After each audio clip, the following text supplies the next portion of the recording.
Hello साथियों, कैसे हो आप सभी। मैं विक्रम और आप सभी का स्वागत करता हूं साइंस सीखने के इस सफर में। अपने पिछले टॉपिक में अब ब्लड से संबंधित बातों को पढ़ा था कि ब्लड क्या है, ब्लड में कौन कौन सी कोशिकाएं होती हैं, ऐसी बातों पर हम चर्चा कर रहे थे। आज इस लेक्चर में हम हार्ट से रिलेटिव यानी कि हृदय से संबंधित बातों को पढ़ने वाले हैं और ये भी जानने वाले हैं कि प्रतियोगी परीक्षाओं में आपको किस प्रकार से यहाँ से क्वेश्चन पूछे जाते हैं। चलिए साथियों, उन सभी के बारे में हम यहाँ से चर्चा करना शुरू करते हैं। डायग्राम आपको यहाँ से दिख ही रहा होगा, फिर भी मैं आपको बनाना भी सिखाऊंगा कि इसका डायग्राम कैसे बनाया जाता है। सबसे पहले तो हृदय में हम ऐसा जानेंगे कि जो हृदय है, ये हृदय हमारे शरीर में होता क्यों है, काम क्या आता है, इसका अध्ययन विज्ञान की कौन सी शाखा में किया जाता है। ऐसी छोटी छोटी बातों को लेकर मैं आपको इस टॉपिक को बहुत अच्छे से पढ़ाने वाला हूं। सबसे पहले विज्ञान की विभिन्न प्रकार की शाखाएं होती हैं, जिनमें से आपने ऐसे पढ़ा होगा, पहले भी पिछले वीडियोस में भी आपने बना होगा। तो ऐसे मैंने आपको सिखाया था कि साइटोलॉजी विज्ञान की वो शाखा होती है जिसमें कोशिका का अध्ययन किया जाता है, हिस्टोलॉजी ऊतकों का अध्ययन किया जाता है, कार्डियोलॉजी एक मैंने आपको पढ़ा रखी होगी, कार्डियोलॉजी विज्ञान की वो शाखा जिसमें हृदय व हृदय से संबंधित किसी भी प्रकार की क्रिया का अध्ययन किया जाता है, उस विज्ञान की शाखा को कहा जाता है कार्डियोलॉजी। क्या कहा जाता है? कार्डियोलॉजी। तो सबसे पहले तो हम यहां से ऐसा लिखेंगे कि विज्ञान की वो शाखा जिसमें हृदय का अध्ययन किया जाता है उसे कार्डियोलॉजी कहते हैं। हृदय का अध्ययन का अध्ययन विज्ञान की जिस शाखा में किया जाता है, अध्ययन विज्ञान की जिस शाखा में किया जाता है, विज्ञान की जिस शाखा में विज्ञान की जिस शाखा में किया जाता है, विज्ञान की जिस शाखा में किया जाता है उसे उसे कहा जाता है क्या? उसे कार्डियोलॉजी कहा जाता है। क्या कहा जाता है? कार्डियो उसे कार्डियोलॉजी उसे कार्डियोलॉजी कहा जाता है। क्या कहा जाता है? कार्डियोलॉजी कहा जाता है। देखो, ये बहुत सी परीक्षा में आपको पूछा गया प्रश्न है, इंपॉर्टेंट बात है ये इसकी कि देखो, कहीं भी एक चीज को समझने का प्रयास करिए आप यहां से कि कहीं भी आपको लाइफ में कार्डियो वर्ड दिखाई दे, ये कार्डियो वर्ड जो होता है ना, वो हृदय के लिए काम में लिया जाता है। किसके लिए? हृदय के लिए काम में लिया जाता है। लॉजी शब्द का मतलब आप जानते ही होंगे। लॉजी का मतलब होता है टू स्टडी, यानी कि अध्ययन करना। विज्ञान की वो शाखा जिसमें हृदय का अध्ययन किया जाता है उसे कहते हैं क्या? कार्डियोलॉजी कहा जाता है। क्या कहा जाता है? कार्डियोलॉजी कहा जाता है। इसी के साथ अब अक्सर देखो, अब जैसे जैसे आप इस पार्ट में आगे की तरफ चलते हो तो मैं एक शब्द का प्रयोग करूंगा, या मोटर। अक्सर मैं स्टूडेंट को इस टॉपिक में मोटर के शब्द के प्रयोग के आधार पर समझाता हूं। मोटर यानी कि हमारे जो हार्ट होता है उसको मोटर कह सकते हैं। क्या कह सकते हैं? मोटर। मोटर का काम क्या होता है? जैसे आपके घरों में भी जो मोटर जो प्रयुक्त की गई है, वो पानी की जो टैंक था, उस टैंक में एक जगह से पानी को दूसरी जगह पे पहुंचाने का काम कर रही थी। वैसा का वैसा काम ही जीवन में हमारा हार्ट करता है, जिस कारण मैं अक्सर उसको क्या कहता हूं? मोटर कहता हूं। यानी कि हमारा जो ये मोटर होता है, हमारी जो मोटर जो होती है, ये इस मोटर का कार्य क्या होता है? इस मोटर का कार्य होता है, हमारा जो ब्लड होता है, इस ब्लड को शरीर के विभिन्न हिस्सों में पहुंचाने का काम करता है। जिंदगी में सिर्फ एक ही काम करता है, ये ब्लड को पंप करने का काम करता है। जैसे पानी वाली जो मोटर होती है वो पानी को पंप करती है, पानी के एक जगह को दूसरी जगह पहुंचाने का काम करती है पानी को। वैसे ही ये जो मोटर होती है अपने शरीर में, इस मोटर का काम भी यही होता है, ये ब्लड को एक जगह से दूसरी जगह पे पहुंचाने का काम करती है। तो ऐसा आप लोग यहां से ध्यान रखें। और ब्लड को एक जगह से दूसरी जगह पे पहुंचाने के कारण ही इस हृदय को पंपिंग स्टेशन कहते हैं। क्या कहते हैं? पंपिंग स्टेशन कहते हैं। हृदय को हृदय को पंपिंग स्टेशन कहते हैं। पंपिंग स्टेशन पंपिंग स्टेशन कहा जाता है। किसका पंपिंग स्टेशन? ब्लड का पंपिंग स्टेशन कहा जाता है, क्योंकि हार्ट सिर्फ एक काम ही करता है, इसके अलावा इसका कोई कार्य नहीं होता। ये सिर्फ ब्लड को पंप करने का कार्य करता है। शरीर के विभिन्न हिस्सों में जो ब्लड का प्रवाह होता है वो इसी मोटर के द्वारा, इसी हृदय के द्वारा होता है। इसी के साथ ये जो हृदय होता है, यदि हम मनुष्य की बात करें तो मनुष्य में हृदय होता है लगभग 300 ग्राम का, यानी कि थोड़ा ऊपर नीचे हो सकता है, 250 से 300 आपको ऑप्शन में मिल जाए। तो ध्यान रखिए आप इस बात को। कि मनुष्य का जो हृदय होता है इसका वजन की यदि आपको एग्जाम में बातें की जाती हैं और डिफेंस की, तो पिछली एग्जाम में भी पूछा गया प्रश्न है ये कि हृदय का वजन कितना होता है। हृदय का वजन होता है कितना, 300 ग्राम होता है, लगभग 300 ग्राम, इससे थोड़ा ऊपर नीचे हो सकता है। हृदय का वजन, हृदय का वजन मनुष्य में, वजन, मैं सिर्फ बात यहां किसकी कर रहा हूं, मनुष्य की कर रहा हूं। मनुष्य में 300 ग्राम होता है। कितना होता है, 300 ग्राम होता है। और यदि ओवरऑल वजन के अनुसार बात करें सर, ओवरऑल वजन के अनुसार कैसे, कि जैसे हम हार्ट में, जिसमें ब्लड में हम ऐसे पढ़ रहे थे ना कि ब्लड 5 से 6 लीटर होता है, लेकिन शरीर के भार का 7 से 8% होता है। उसी प्रकार से यदि वजन के आधार पे पूछे ना, तो इस हार्ट का वजन हमारे टोटल वजन का 0.5% होता है। कितना होता है, 0.5% होता है। नेक्स्ट आगे लाइन में लिख लें, हृदय का वजन, हृदय का वजन शरीर के कुल भार का, शरीर के कुल भार का, शरीर के कुल भार का, कुल भार का 0.5% होता है। कितना होता है, 0.5% होता है। ठीक है ना, यहां तक की बातें आपने जान ली होगी। इसके अलावा देखो, जो मनुष्य का जो हृदय होता है, इस मनुष्य के हृदय की स्ट्रक्चर कैसी होती है, कहने का मतलब इसका जो डायग्राम होता है वो कैसा होता है, उस डायग्राम को बनाना मैं आपको सिखाता हूं। देखो इसका डायग्राम कैसे बनाया जाता है। और हमारा जो हृदय होता है, अब देखो ये जो साइड है ना मेरी, ये साइड दाईं साइड है और ये बाईं साइड है। हमारा जो हृदय होता है ये थोड़ा सा झुकाव में रहता है, यानी कि जो बाईं तरफ होता है, एक्चुअल में आप ऐसे बता सकते हैं कि जो हमारा बायां फेफड़ा होता है, इस बाएं फेफड़े के थोड़ा, बाएं फेफड़ा का जो थोड़ा सा हिस्सा होता है ना, उस जगह को घेरते हुए पाया जाता है, मतलब बाईं तरफ होता है। किस तरफ होता है, बाईं तरफ होता है। तो इसको भी लिख लें कि मनुष्य का हृदय किस तरफ होता है, शरीर के बाईं तरफ होता है। थोड़ा सा झुकाव रहता है उसका, दाईं तरफ में थोड़ा सा झुकाव रहता है। हृदय की लोकेशन की यदि बात की जाए, तो हृदय मनुष्य में, मनुष्य में बाईं तरफ पाया जाता है, बाईं तरफ, बाईं तरफ पाया जाता है, बाईं तरफ पाया जाता है।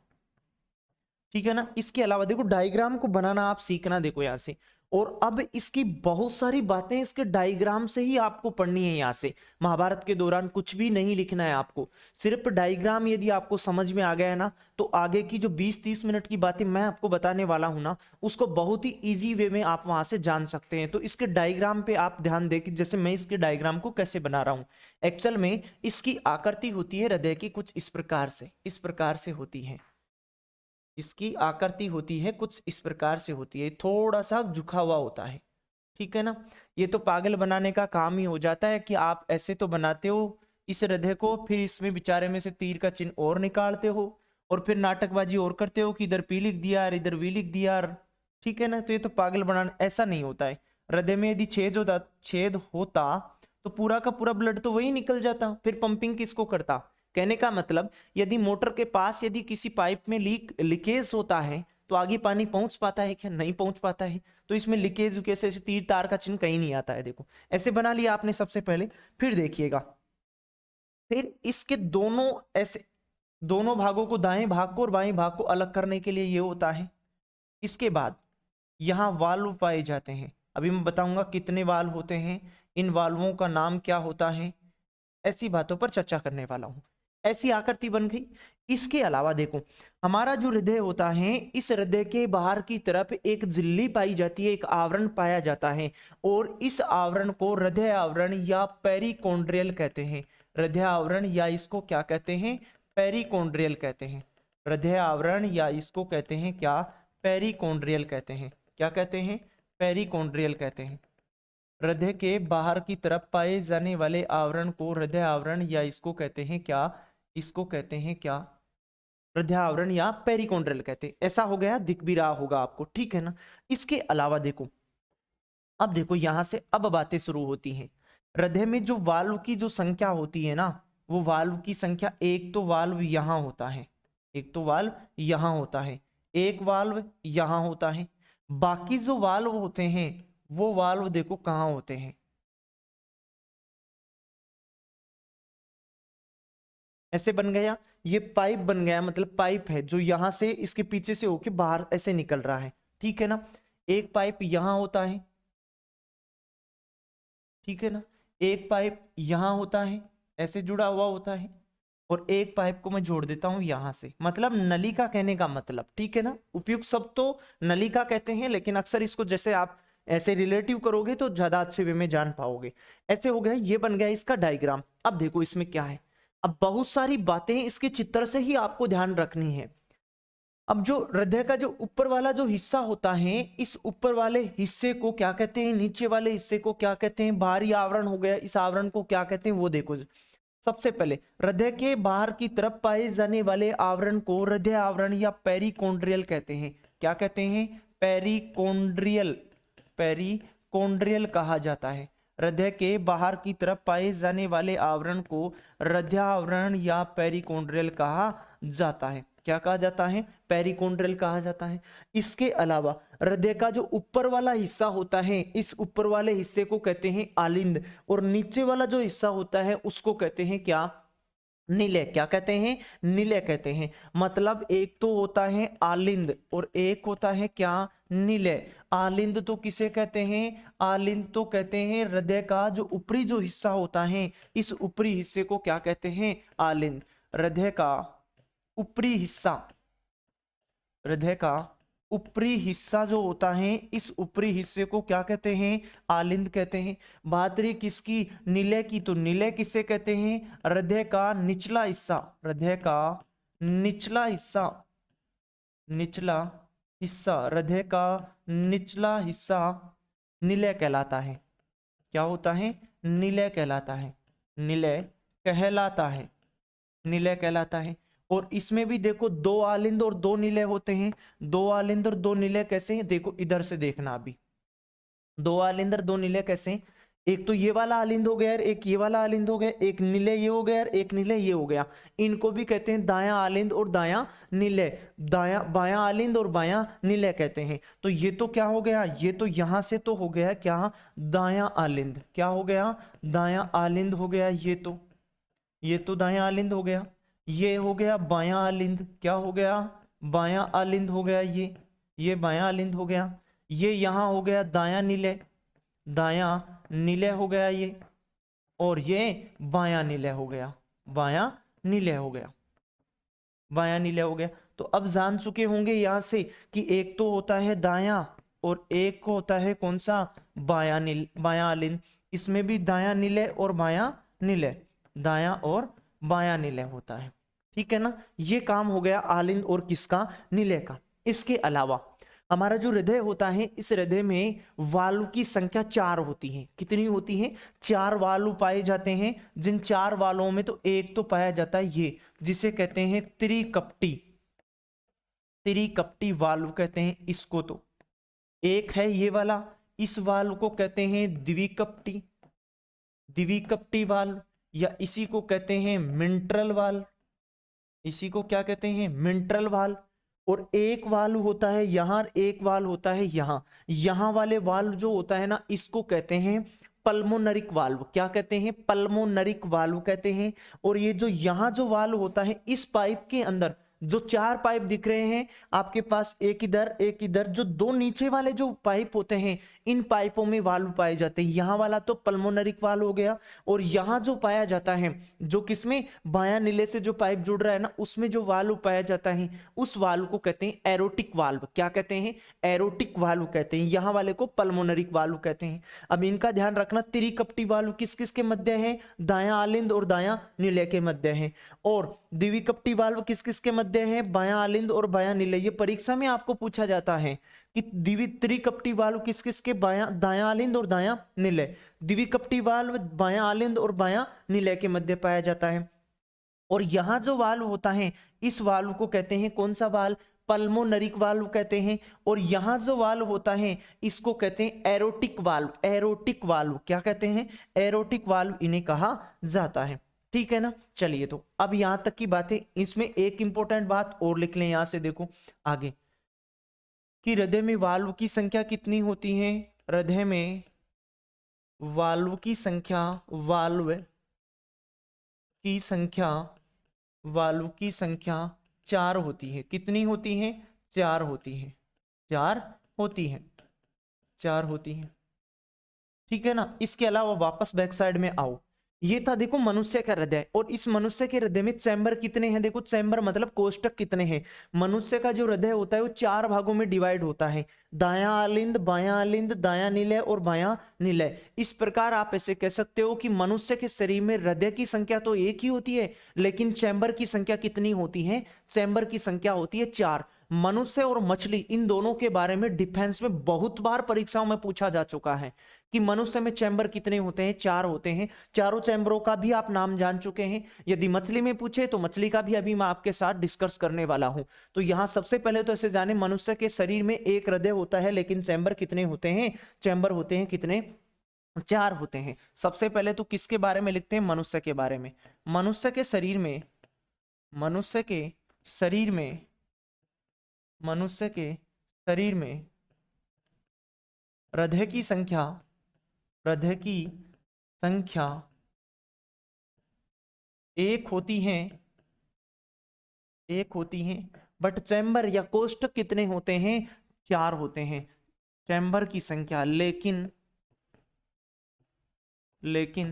चैम्बर की संख्या, लेकिन चैम्बर की संख्या, लेकिन चैम्बर की संख्या कितनी होती है? चैम्बर होते हैं कितने? 4 होते हैं। चैम्बर की संख्या 4 होते हैं, 4 होती है। ये इंपॉर्टेंट बात है। परीक्षा में पर्सन ही बेचारा बूढ़ा हो चुका है, बहुत सी परीक्षाओं में आपको पूछा गया है। अक्सर डिफेंस की बात करें तो डिफेंस में तो ये पूछा जाता है कि हृदय में, हृदय की संख्या 1 होती है, लेकिन चैम्बर कितने होते हैं? चैम्बर की संख्या होती है कितनी? 4 होती है।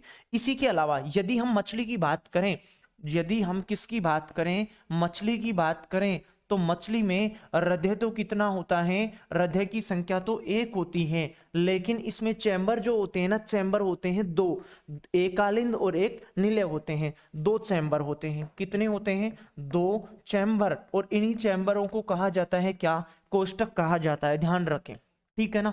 इसके अलावा हम पक्षी वगैरह की बात करें, पक्षी की बात करें, जानवर की बात करें, तो मनुष्य वाला सीन ही उनमें चलता है। पक्षी में भी एक हृदय होता है, लेकिन चैम्बर कितने होते हैं? 4। इसके अलावा एक बचता है सरीसृप, एक बचता है सरीसृप। इस सरीसृप में हृदय की संख्या तो कितनी होती है? हृदय की संख्या तो 1 होती है, लेकिन चैम्बर होते हैं 3। कितने होते हैं? 3 चैम्बर होते हैं। 3 चैम्बर पाए जाते हैं। कितने चैम्बर? 3 चैम्बर पाए जाते हैं। और एक अपूर्ण कोष्ठक होता है, उसमें 3 जो कोष्ठक होते हैं उनके साथ एक आधा कोष्ठक जो अधूरा होता है वो और पाया जाता है। तो इसको अक्सर ऐसे भी लिखा जा सकता है, अपूर्ण 3 कोष्ठकीय हृदय। किसमें? सरीसृप में। इसके अलावा उभयचर, जैसे कि मेंढक की बात की जाए, उभयचर की बातें की जाए, उभयचर, उभयचर, तो इस उभयचर में भी हृदय की संख्या तो कितनी होती है? हृदय की संख्या तो 1 होती है, बट चैम्बर कितने होते हैं? चैम्बर की संख्या होती है कितनी? 3 चैम्बर होते हैं। कितने चैम्बर?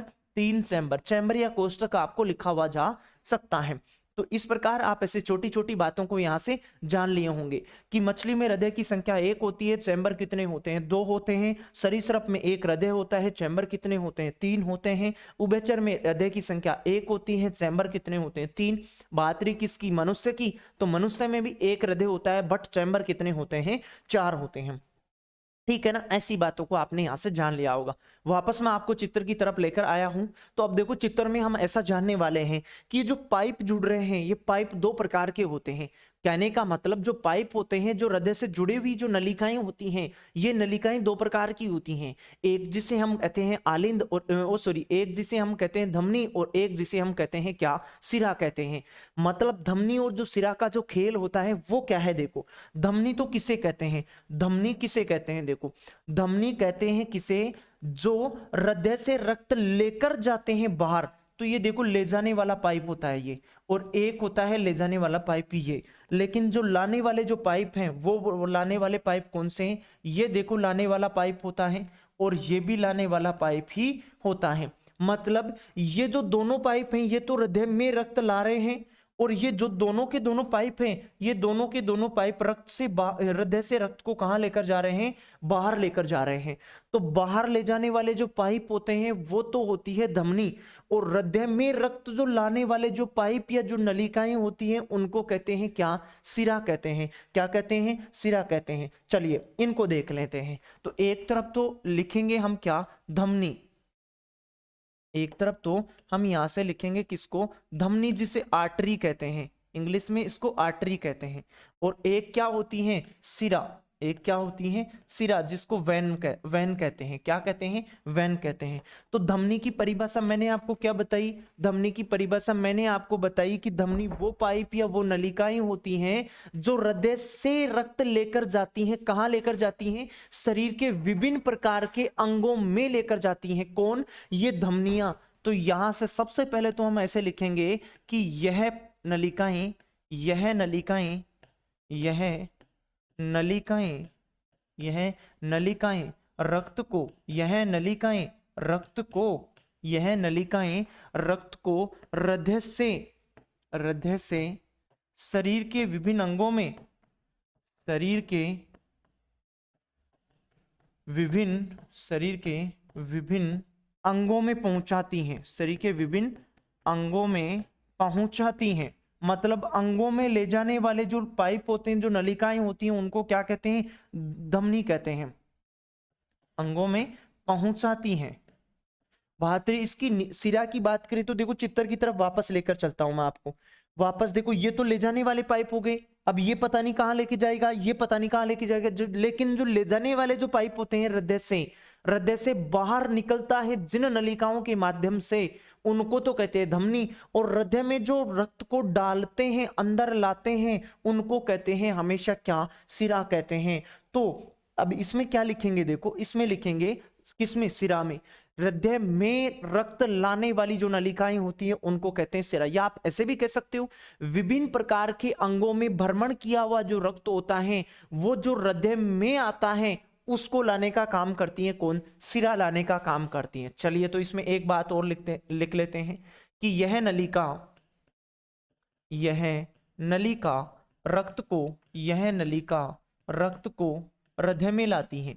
यह नलिका रक्त को हृदय में लाती हैं। देखो हृदय से लेकर जाती हैं, हृदय से लेकर जाती हैं, और ये हृदय में लाती हैं, हृदय में लाती हैं और हृदय से लेकर जाती हैं। दोनों बातों में अंतर आप आसान वे में यहां से कर ही पा रहे होंगे। चलिए इसके अलावा देखो एक बात और यहां से लिखेंगे बस। ये जो धमनी होती है, इस धमनी में हमेशा शुद्ध रक्त ही बहता है, हमेशा शुद्ध रक्त बहता है। जबकि बात रही किसकी, सिरा की, इन सिराओं में हमेशा अशुद्ध रक्त बहता है। कैसा बहता है, अशुद्ध रक्त बहता है। ध्यान रखना, इंपॉर्टेंट पॉइंट है ये इसका, कि धमनियों में हमेशा कैसा बहता है, शुद्ध रक्त, बट सिराओं में अशुद्ध रक्त का प्रवाह होता है। ठीक है ना।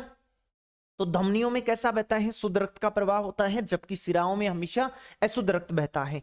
धमनी में हमेशा, धमनी में शुद्ध रक्त का प्रवाह होता है। धमनी में शुद्ध रक्त का प्रवाह होता है, शुद्ध रक्त का प्रवाह होता है। बट किसमें, सिरा की यदि हम बात करें तो सिरा में क्या होगा, सिराओं में कैसा बहेगा, अशुद्ध रक्त का प्रवाह होगा। कैसा रक्त, अशुद्ध रक्त। इनमें अशुद्ध रक्त का प्रवाह होता है, इनमें अशुद्ध रक्त का प्रवाह होता है, अशुद्ध रक्त का प्रवाह होता है। कैसे रक्त का प्रवाह होता है, अशुद्ध रक्त का प्रवाह होता है। लेकिन एक अपवाद होता है, देखो उस अपवाद के बारे में मैं आपको बताता हूं। देखो चित्र में चलते हैं आप वापस।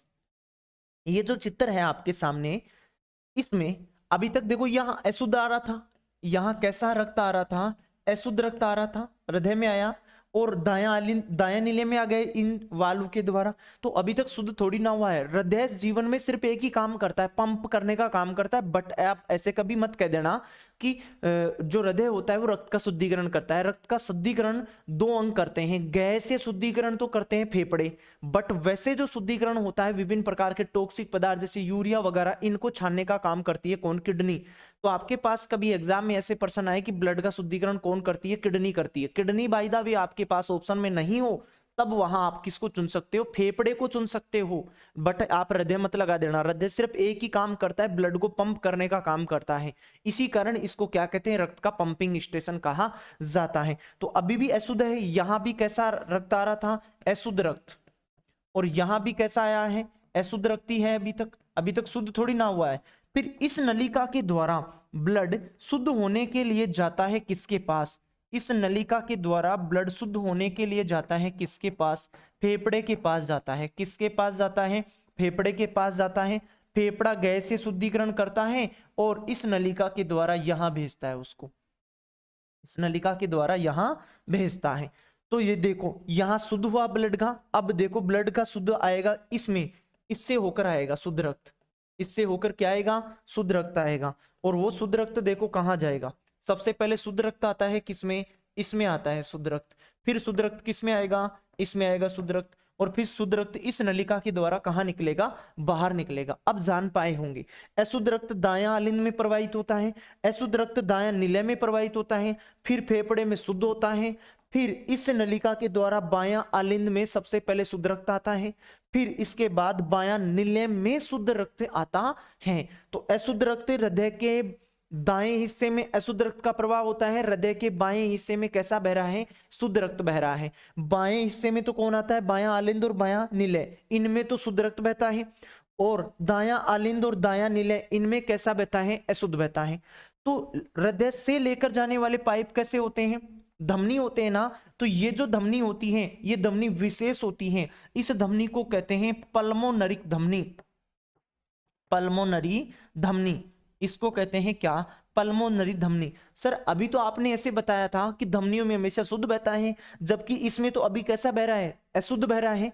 तो ये एक अपवाद होती है। ये पल्मोनरिक धमनी एक अपवाद होती है जिसमें कैसा बहता है?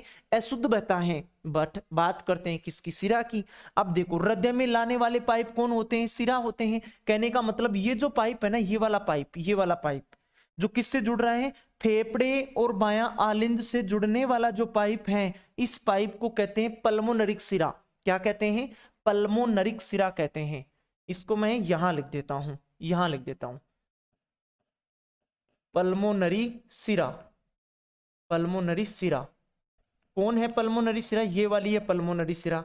और सर अभी तो आपने ऐसे बताया था कि सिरा जो होती है इसमें अशुद्ध रक्त बहता है, जबकि फेफड़े में ब्लड का क्या हुआ? शुद्धिकरण हुआ। और ब्लड का शुद्धिकरण होने के बाद इस सिरा के द्वारा सबसे पहले आया क्या? यहाँ। तो पल्मोनरिक सिरा एक अपवाद होती है जिसमें शुद्ध रक्त बहता है, और पल्मोनरिक धमनी एक अपवाद होती है जिसमें अशुद्ध रक्त बहता है।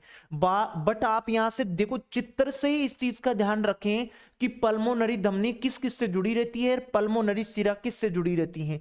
पल्मोनरी धमनी दायां निलय और फेफड़े से जुड़ी रहती है, और पल्मोनरिक सिरा फेफड़े और किससे जुड़ी रहती है? फेफड़े और किससे जुड़ी रहती है? बायां आलिंद से जुड़ी हुई होती हैं। तो इन बातों को मैं आपको यहां से लिखाने वाला हूं। देखो कि अपवाद, अपवाद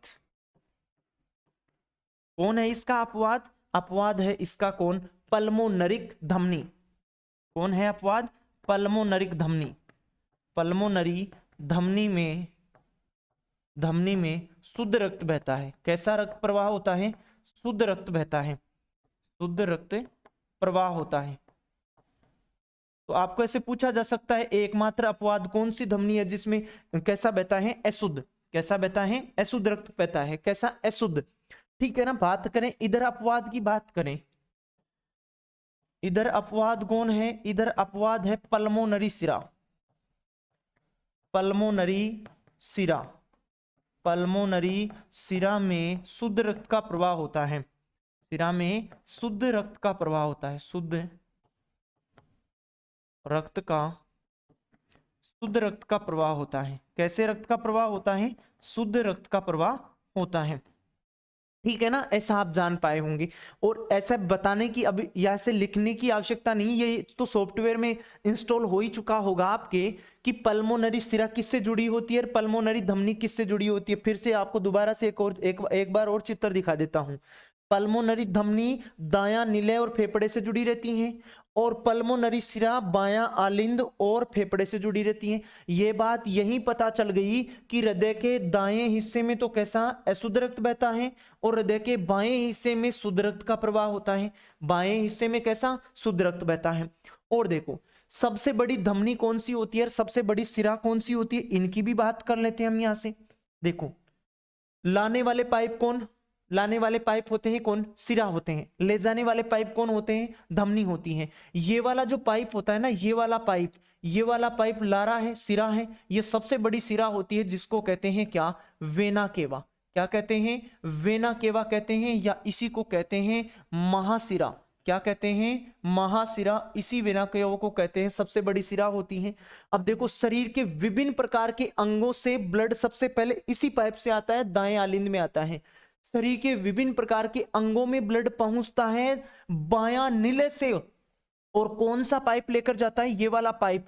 और इस वाले पाइप को कहते हैं क्या, महाधमनी। क्या कहते हैं, महाधमनी कहते हैं। इसको क्या कहते हैं, महाधमनी कहते हैं।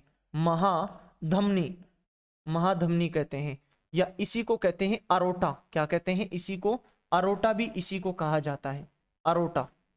ये सबसे बड़ी धमनी होती है जो शरीर के विभिन्न प्रकार के अंगों में रक्त को पहुंचाती है। तो आपको परीक्षा में एक बात और पूछी जा सकती है कि हृदय का ऐसा कौन सा भाग होता है जो शरीर के विभिन्न प्रकार के अंगों में रक्त को भेजता है, ये वाला बायां निलय। सर्वप्रथम हृदय के कौन से हिस्से में ब्लड आता है, शरीर के विभिन्न प्रकार के अंगों से भ्रमण किया हुआ इसमें आता है और इससे जाता है। ले जाने वाला पाइप सबसे बड़ा होगा जिसे अरोटा या माधमनी कहते हैं। लाने वाला पाइप सबसे बड़ा होगा जिसे वेना केवा या क्या कहते हैं, महासिरा कहते हैं। चलिए तो अब यहाँ सी बातों को आपने यहाँ से जान लिया होगा। अब मैं आपको यहाँ से एक बात और बताता हूं। देखो एक बात कौन सी बताने वाला हूं, वो बताने वाला हूं कि देखो कुछ समय से शुद्ध रक्त और अशुद्ध रक्त आ रहा है। शुद्ध रक्त तो किसे कहते हैं और अशुद्ध रक्त क्या होता है उसकी भी जान लेते हैं हम यहाँ से। शुद्ध रक्त और अशुद्ध रक्त, प्योर ब्लड और इम्प्योर ब्लड, इनको देख लेते हैं। अब ये बात यहां से लिखाने की जरूरत थोड़ी ना है कि शुद्ध रक्त किस में बहता है, धमनी में। अशुद्ध रक्त किस में बहता है, सिराओं में बहता है। शुद्ध रक्त किसे कहते हैं, वह रक्त जिसमें ऑक्सीजन की मात्रा ज्यादा होती है बट CO2 की मात्रा कम होती है, उसको कहते हैं शुद्ध रक्त। अशुद्ध रक्त जिसमें CO2 की मात्रा ज्यादा हो और ऑक्सीजन का बैलेंस क्या हो, ऑक्सीजन का परसेंट क्या हो, कम हो, उस रक्त को कहते हैं अशुद्ध रक्त कहते हैं। और जो शुद्ध रक्त होता है उसकी परिभाषा मैंने आपको बताई कि वह रक्त जिसमें वह रक्त जिसमें ऑक्सीजन की मात्रा ज्यादा हो, वह रक्त जिसमें ऑक्सीजन की मात्रा ज्यादा हो, ऑक्सीजन की मात्रा क्या हो, ज्यादा हो, उसे तो क्या कहेंगे, शुद्ध रक्त कहते हैं। बट अशुद्ध रक्त किसे कहते हैं, अशुद्ध रक्त उस रक्त को कहते हैं जिसमें CO2 की मात्रा ज्यादा हो। CO2 means carbon dioxide. वह रक्त जिसमें CO2 की मात्रा ज्यादा हो, CO2 की मात्रा ज्यादा हो, उसको क्या कहेंगे, ज्यादा हो। तभी तो मैं आपको ऐसे कह रहा था कि गैसों का शुद्धिकरण, गैसों को छानने का काम तो फेफड़ा करता है। जो O2 CO2 को वायु कुपिकाओं के द्वारा फेफड़ा क्या करता है, विसरण की क्रिया के द्वारा ब्लड से जो CO2 थी उसको तो लाता है, खींचता है बाहर की तरफ, और ऑक्सीजन उस ब्लड में क्या करता है, मिक्स करता है। तो O2 CO2 का छानने का काम फेफड़ा करता है। शुद्ध रक्त को आप जान पाए होंगे, अशुद्ध रक्त को भी आपने जाना है। बट यहां से एक लाइन और लिख लें आप। शुद्ध रक्त किस में प्रवाह होता है, शुद्ध रक्त धमनियों में बहता है। किस में बहता है, धमनियों में बहता है। शुद्ध रक्त धमनियों में प्रवाह होता है। और इसी के साथ अशुद्ध रक्त की बात करें तो अशुद्ध रक्त किस में प्रवाह होता है, सिर्फ सिराओं में प्रवाहित होता है। वो एक अपवाद मैंने पल्मोनरी धमनी और पल्मोनरी सिरा का आप लोगों को बता ही दिया है कि अशुद्ध रक्त का प्रवाह अशुद्ध रक्त का प्रवाह सिर्फ सिराओं में होता है। किस में होता है? सिराओं में होता है, सिराओं में होता है। ठीक है ना, ऐसा आप लोग यहां से जान चुके हैं। ठीक है ना, इतनी बातों को आपने यहां से जाना है। चलिए तो इसके आगे हम पढ़ना स्टार्ट करते हैं। किसको? आगे हम पढ़ते हैं कि हृदय की जो धड़कन होती है वो धड़कन होती क्या है। देखो, ऐसे आप लोगों ने ऐसे जाना होगा कि हृदय 1 मिनट में 72 बार धड़कता है। एक्चुअल में धड़कन होती क्या है? धड़कन होती है हृदय का फैलना और सिकुड़ना, धड़कन कहलाता है। हृदय का फैलना व सिकुड़ना क्या कहलाता है? हृदय की धड़कन कहलाता है। तो नेक्स्ट यहां से हृदय की धड़कन के बारे में बात करेंगे। हृदय की धड़कन, हृदय की धड़कन, ये परिभाषा मैंने आपको बताई दी है कि हृदय की जो धड़कन होती है, इस धड़कन की परिभाषा क्या होती है? हृदय का फैलना व सिकुड़ना क्या कहलाता है? हृदय की धड़कन कहलाता है। हृदय का फैलना व सिकुड़ना, फैलना व सिकुड़ना हृदय की हृदय का हृदय की धड़कन कहलाता है। क्या कहलाता है? हृदय की धड़कन कहलाता है। हृदय की धड़कन कहलाता है। पहली बात तो ये हो गई। दूसरी बात ये हो गई, आपको अक्सर एग्जाम में ऐसे पूछा जाता है कि मनुष्य का जो हृदय होता है वो 1 मिनट में कितनी बार धड़कता है। तो औसतन आप लोग जानते होंगे, औसतन मनुष्य का हृदय 1 मिनट में 72 बार धड़कता है। ठीक है ना, तो इसको भी आप यहां से लिख लें कि मनुष्य का हृदय मनुष्य का हृदय मनुष्य का हृदय 1 मिनट में 72 बार धड़कता है। 72 बार। या इसी चीज को आप लोग ऐसे लिख सकते हो, 72 पर मिनट धड़कता है। ठीक है ना, थोड़ा ऊपर नीचे हो सकता है, जैसे अपन दौड़ लगाते हैं उस समय हृदय की धड़कन बढ़ जाती है, कोई खतरा हमारे सामने होता है तब हृदय की धड़कन बढ़ जाती है, या कोई कार्य कर रहे हैं हम उस समय हृदय की धड़कन एक्चुअल में बढ़ जाती है। तो थोड़ा ऊपर नीचे हो सकता है। मनुष्य की जो हृदय की जो धड़कन होता है वो कितनी होती है? 72 पर मिनट होती है। इसी के साथ डॉक्टर के पास एक ऐसा यंत्र होता है जो इंपॉर्टेंट है। देखो, इंपॉर्टेंट क्यों है? क्योंकि पिछली एग्जाम जो आर्मी की लगी थी उनमें भी आपको बहुत से एग्जामों में पूछा गया है ये प्रश्न। स्टेथोस्कोप, डॉक्टर के कान में एक लगा रहता है, गले में उसको अक्सर लटकाए हुए मिलता है, और वो जब भी हम बीमार होते हैं तो हमारे हार्ट वार्ट के यहाँ चेक करता है, वो जो कानों में लगा हुआ होता है उसके लगाता है, उसे कहते हैं स्टेथोस्कोप। क्या कहते हैं? स्टेथोस्कोप उसे कहते हैं। यानी कि हृदय की धड़कन को जांचने के लिए डॉक्टर के पास जो यंत्र होता है उसे कहते हैं स्टेथोस्कोप। और जब हृदय धड़कता है उस समय आवाज निकालता है, जो इसके वाल्व होते हैं, वाल्व खुलने और बंद होते समय हृदय की आवाज निकलती है, उस आवाज को कहते हैं लब डब। क्या कहते हैं? लब डब कहते हैं। तो इस बात को यहां से लिख लें, हृदय की आवाज, हृदय की आवाज आवाज कौन सी होती है? पहले लब निकलती है, फिर डब निकलती है, फिर लब निकलेगी, फिर डब निकलेगी, ऐसे क्रम चलता हुआ मिलता है। और ये जो हृदय की जो आवाज होती है इसको सुनने के लिए जो यंत्र काम में लिया जाता है, मतलब हृदय की धड़कनों की जांच करने के लिए जो यंत्र काम में लिया जाता है उसे कहते हैं क्या? स्टेथोस्कोप कहते हैं। जो इंपोर्टेंट ही नहीं, मोर इंपोर्टेंट है हृदय की धड़कनों को सुनने के लिए, हृदय की धड़कनों को जांचने के लिए जांचने के लिए जांचने के लिए स्टेथोस्कोप, जांचने के लिए स्टेथोस्कोप, स्टेथोस्कोप इंपोर्टेंट है, बार बार आपको बता रहा हूं, परीक्षा में पूछा जाएगा ये। स्टेथोस्कोप काम में लिया जाता है, काम में लिया जाता है, काम में लिया जाता है। और हृदय की धड़कनें बढ़ने लग जाती हैं जब एड्रेनलिन हार्मोन का स्राव होता है और थायरोक्सिन हार्मोन का स्राव होता है। इन दोनों हार्मोनों के स्राव से हृदय की धड़कनें बढ़ जाती हैं। और उन धड़कनों को गिनने के लिए डॉक्टर कौन से यंत्र का प्रयोग करता है?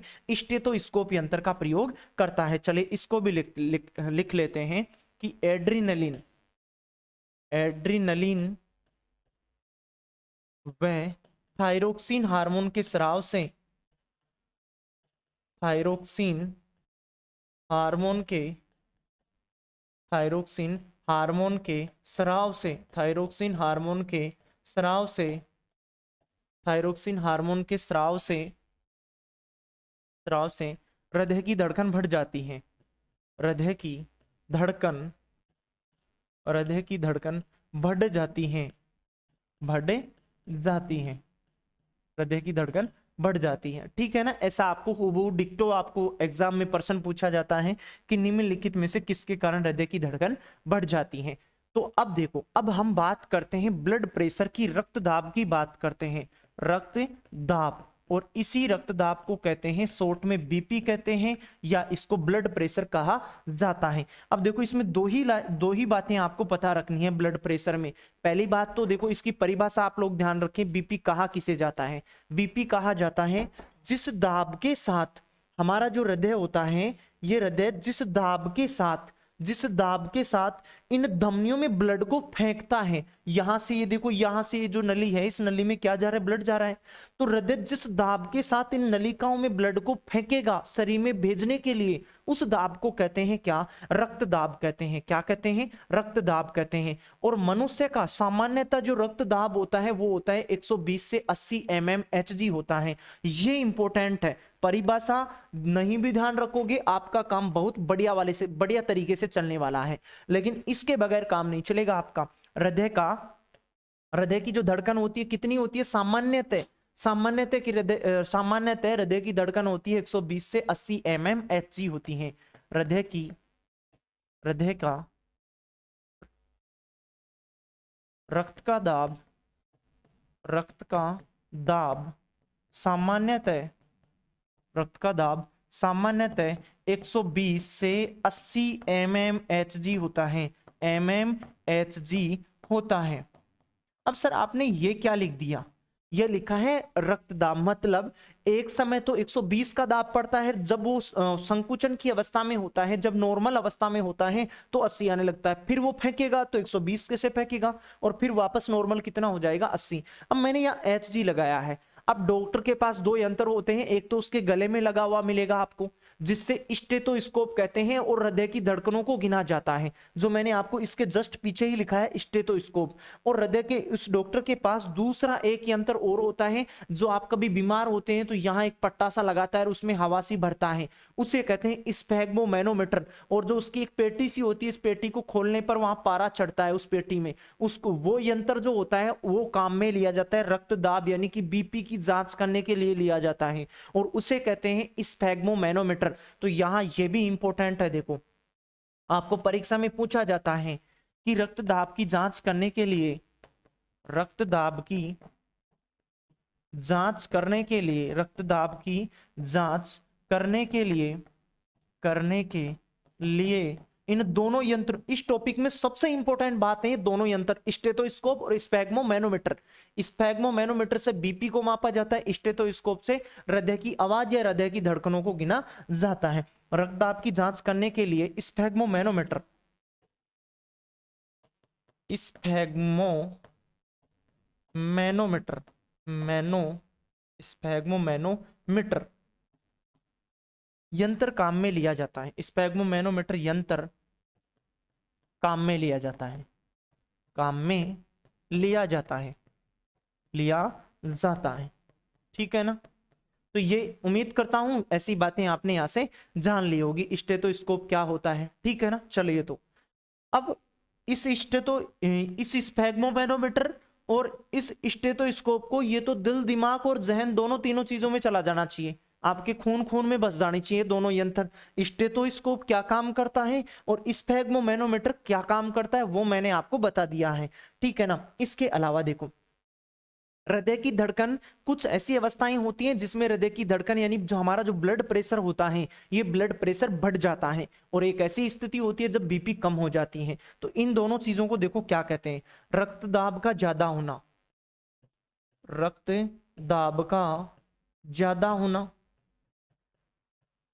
होना एक तो ये है।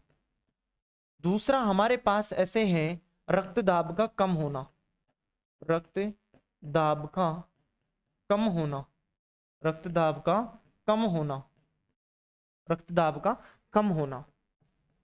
ठीक है ना, रक्तदाब का ज्यादा होना, रक्तदाब का कम होना। रक्तदाब का ज्यादा होना हाइपरटेंशन कहलाता है। क्या कहलाता है? हाइपरटेंशन। हाइपरटेंशन क्या कहलाता है? हाइपरटेंशन कहलाता है। और रक्तदाब का कम होना हाइपोटेंशन कहलाता है। क्या कहलाता है? हाइपोटेंशन कहलाता है।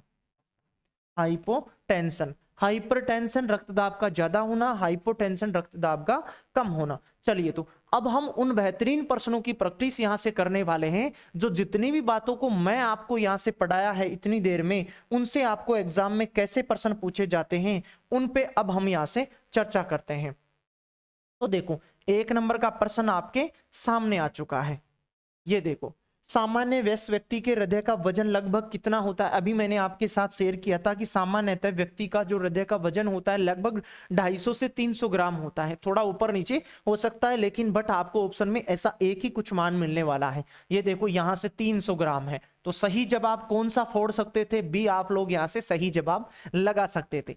चलिए, एक और ऐसा ही प्रश्न एक और आपको दिखाता हूं जो अलग अलग आंकड़ों के साथ आपको परीक्षा में पूछा गया है। मानव हृदय का वजन होता है, मैंने अभी आपको बताया था कि मानव हृदय का वजन कितना होता है, लगभग कितना होता है? 300 से कितना होता है? 250 तक होता है। महिलाएं जो होती हैं, इन महिलाओं में थोड़ा कम होता है। तो देखो, एक ही ऑप्शन में ऐसा आपको कुछ मिल रहा है, सी ही ऑप्शन में आपको मिल रहा है। बाकी ऐसा नजदीकी मान किसी भी ऑप्शन में नहीं मिलने वाला है। 300 के नजदीक आपको चुनना होगा। राइट जवाब होता सी। आप सही जवाब यहां से लगा सकते थे। अब देखो, थ्योरी वाली चीजों में यदि आप मेरे साथ बी कंटिन्यू बने थे ना, तो इन प्रश्नों को धड़ाधड़ आप कर भी पा रहे होंगे। बाकी प्रश्न भी मैंने आपको पीडीएफ के रूप में अवेलेबल करवा दिए गए हैं जो विभिन्न प्रकार की प्रतियोगी परीक्षाओं में पूछे गए हैं। उनसे भी आप अपनी बेहतरीन प्रैक्टिस करें, जिससे टॉपिक आपके लिए और भी मजबूत हो जाएगा। आगामी एग्जाम में यदि टॉपिक से रिलेटिव परीक्षा में कोई किसी भी प्रकार के प्रश्न से मुलाकात होती है तो उसको चंद सेकंडों में ही आप वहां से कर सकते हैं। चलिए, तो एक प्रश्न और आपके सामने है, लेकिन प्रश्न में थोड़ा घुमा के आपको अवेलेबल करवाया गया है। 4 कोष्ठीय हृदय युक्त गर्म रक्त वाले प्राणी है। गर्म रक्त वाले प्राणी, स्तनधारी जो होते हैं वो गर्म रक्त वाले प्राणी होते हैं। अब आपको स्तनधारी लगा के देता ना तो धड़ाधड़ कर सकते थे इस प्रश्न को, लेकिन थोड़ा सा घुमा के दिया है। तो बिल्कुल भी आप ब्रेकर आपके इस प्रश्न में नहीं लगना चाहिए, डायरेक्ट प्रश्न होना चाहिए। 4 कोष्ठीय हृदय युक्त गर्म रक्त वाला कौन होता है? मनुष्य होता है। कौन होता है? मनुष्य, या जिसे कहते हैं स्तनधारी। बाकी ऑप्शन भी तो रोना रो रहे थे, ऑप्शन भी बेचारे रो रहे थे। मछली जो है, मछली जो होती है, इस मछली में 2 कोष्ठकीय होते हैं, सरीसृप में 3 कोष्ठकीय होते हैं, उभयचर में भी 3 कोष्ठकीय होता है। एक ही ऑप्शन था जो आपके लिए रोना रो रहा था, वो सही जवाब होता कौन सा? डी होता। चलिए, तो अगला प्रश्न, निम्नलिखित में से किस जीव में 3 कोष्ठक होते हैं? ऐसा कौन सा जीव है जिसमें 3 कोष्ठक होते हैं? 3 हृदय होते हैं, कोष्ठक नहीं, 3 हृदय की संख्या होती है। तो हृदय की संख्या, स्क्विड जो जीव होता है, इस स्क्विड में हृदय की संख्या 3 होती है, चैम्बर नहीं। हृदय की संख्या कितनी होती है?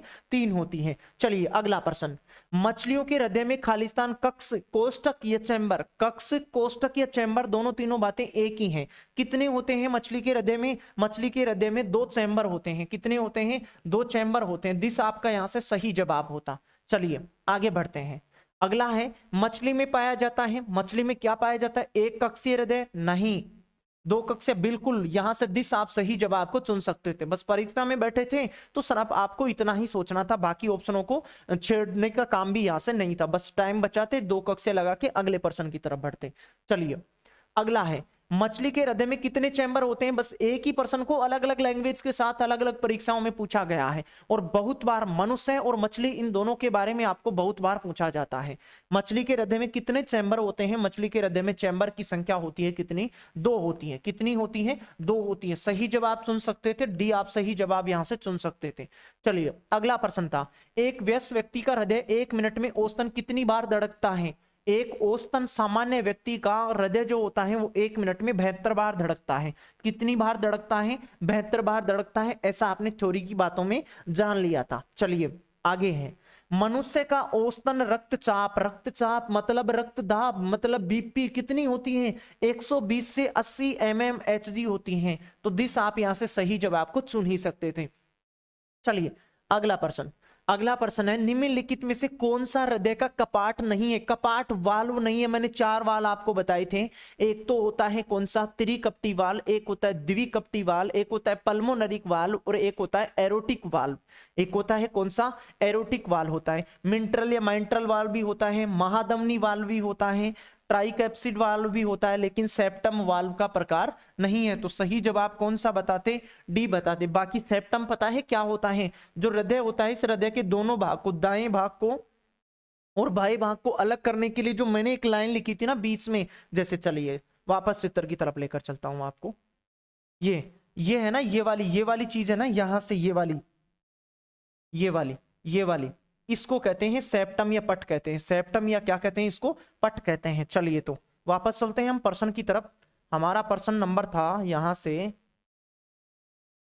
चलिए तो ये प्रश्न आ गया है, मानव हृदय में कितने वाल्व होते हैं? मानव हृदय में कितने वाल्व होते हैं? 4 वाल्व होते हैं। कितने होते हैं? 4। चारों का नाम भी मैंने आपको बता दिया है।